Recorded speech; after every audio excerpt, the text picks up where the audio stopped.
as far as we know right now, the Lakers are receiving D'Angelo Russell, Malik Beasley, Rob's favorite shooting guard, Jarred Vanderbilt. The Minnesota Timberwolves are receiving Mike Conley, Nickeil Alexander-Walker, and 3 second-round picks. The Jazz get Russell Westbrook, or at least the specter of Russ, or at least Russ's name on the back of a jersey that they could then sell to the secondary market. Juan Toscano Anderson, Damian Jones, and the very coveted 2027 Lakers first round pick. It is 1-4 protected. Wise, first blush, my spatchcocking friend. What do you think about this deal? I love it for all parties who aren't the Lakers. I just have to believe that they could have done something better at the point than D'Angelo Russell. You guys know how I feel about this guy. I felt like he's been overrated his entire career. He played 2.5 months of good ball in Brooklyn, made it as the very last person on an all-star team. And people kept calling him all-star player. D'Angelo Russell, he was used as sort of fodder in the KD deal that sent KD to Brooklyn on a sign-and trade from Golden State. Golden State got him in their building. They could not wait to unload him. In fact, people don't remember this, but Andrew Wiggins' trade stock and like his commodity, he was a zero. He was a nothing. He was seen as overpaid. He was seen as a knucklehead, a bust, somebody who wasn't going to live up to his hype as a prospect coming in and his damn contract as an NBA player. And that's who they got in return for D'Angelo Russell. He's just been way better ever since. And, you know, I think last year in the playoffs, you kind of saw what this dude is. Like, he can make a couple of shots here and there, maybe get hot. But aside from that, he is not a great pick and roll player. He's terrible at getting to the cup. He is about as slow as molasses coming around screens, trying to break dudes down one-on-one. And he's one of the worst defensive players at his position in the entire league.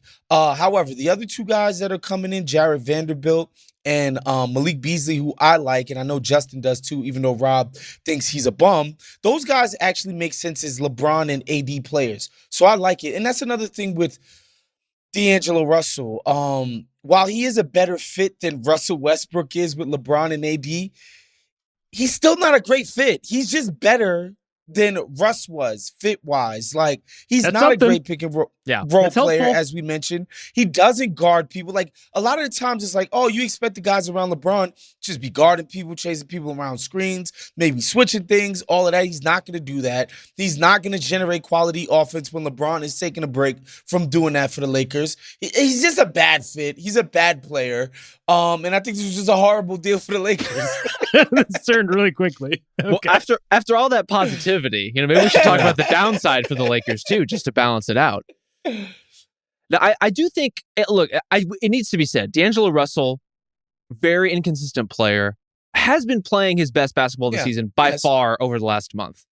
That version of that player, the one who has been playing off of Anthony Edwards, letting him cook, working off the ball even more, picking his spots, that's a guy you can see next to LeBron James.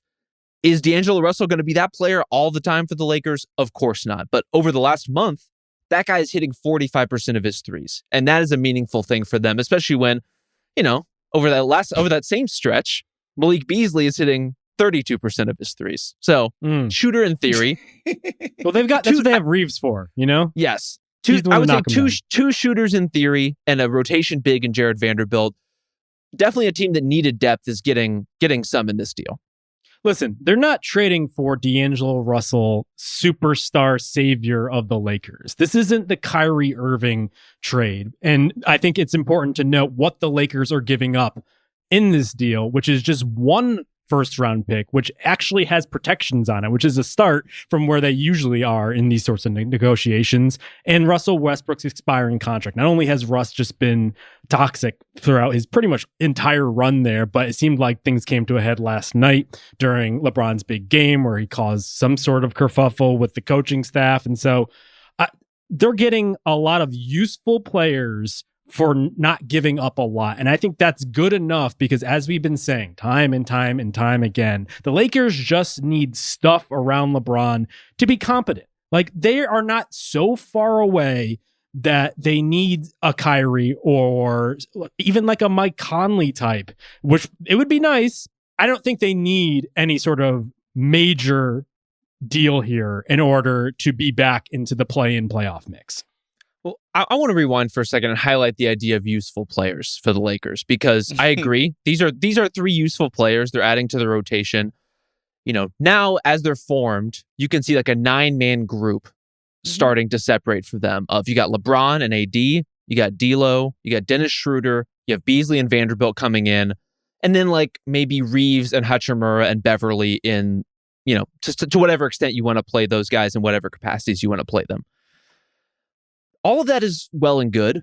I think the Lakers are clearly a deeper team than they were even a couple hours ago. I'm just not sure they're a meaningfully better one in any way. And I was expecting at least some more dramatic swing than D'Angelo Russell from them at this deadline. I thought they would make a play for somebody in between D'Angelo Russell and Kyrie Irving. It's a pretty wide spectrum of players, and a lot of those guys are available. I thought they would be going a little bit farther up the food chain, to be honest with you. So you're disappointed? I don't think this changes much of anything. Like, if this is their team, if they aren't making subsequent deals between now and the deadline, I don't see a lot of evidence here that says this is a Lakers team that's going to like storm the play-in and be really formidable. Could they do it? Sure. Like, some of the teams that are ahead of them in the standings are pretty young. They could conceivably overtake them. I just don't see like a lot of forward momentum and confidence if this is your group.